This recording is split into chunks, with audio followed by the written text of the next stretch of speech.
Good morning, people of Thebes. Today I will be interviewing our noble king, Crayon, and about how he came to be and the history of our beautiful city. How are you today, Crayon? I've been well. Thank you for having me on the show today. Well, let's start, shall we? How have you been enjoying being king for the past month?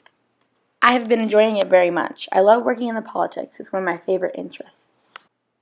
Have you been working on any city projects? My major concern for the city at this moment is to just carry some type of simplicity throughout the citizens, so nothing too big. Well, whatever you have been doing, everyone seems to support you and your ruling style. Did you ever plan on being king, or were you forced into this position? Well, I have been enjoying all the politics and such, and I am proud to represent our city. I also hope to make all the Thebes citizens live the best life possible. That didn't actually answer the question. Oh, sorry. I meant to say that I hope to be king one day, but I didn't realize it would ever happen. Interesting. Do you mind explaining to all of our listeners out there about how that came to be? Actually, I will. I'll just keep it short. Our former king Laius was murdered by his son Oedipus, who then married his own mother Jocasta. But you see, Oedipus has no idea that Laius and Jocasta were his parents. Anyway, in the search of finding Laius's murderer, they found out that what Oedipus did. Jocasta committed suicide, and Oedipus stabbed out his own eyes and was banished to poverty out of Thebes. Sad but true. That about sums it all up. But may I ask, why are you bringing this up again? Do you think that all happened because of you? I mean, when they start trying to find Laius's murderer.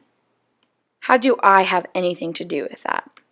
Well, you were the one who brought Tiresias to Thebes, who then brought the crime back into light. He is a false prophet who traffics in poor advice. Why do you say that he is a false prophet? Because if you recall, you refused my refusal of Polynices' burial. So when he found out, he told me it would bring the curses of the gods down on Thebes. How can that be true? I make decisions solely based on what is best for the citizens. Do you believe in free will? Do you even believe in Apollo? I do think people have control over their actions, and of course I believe in Apollo.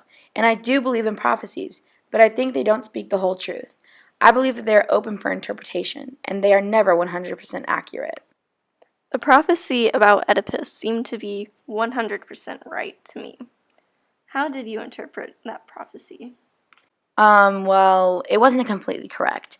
Oedipus didn't know Laius and Jocasta were his parents. Many things happened that the prophecy did not predict. True, but overall, it portrayed the right message. The only thing it got right was that Oedipus would kill his father and marry his mother. But so much more happened besides that. It affected too many people to count. It affected all of Thebes. That's very true. I'm afraid we are out of time. Thank you, Crayon, for being on the show today. Thank you for having me. Tune in tomorrow for a new segment where we explore the idea of fate some more.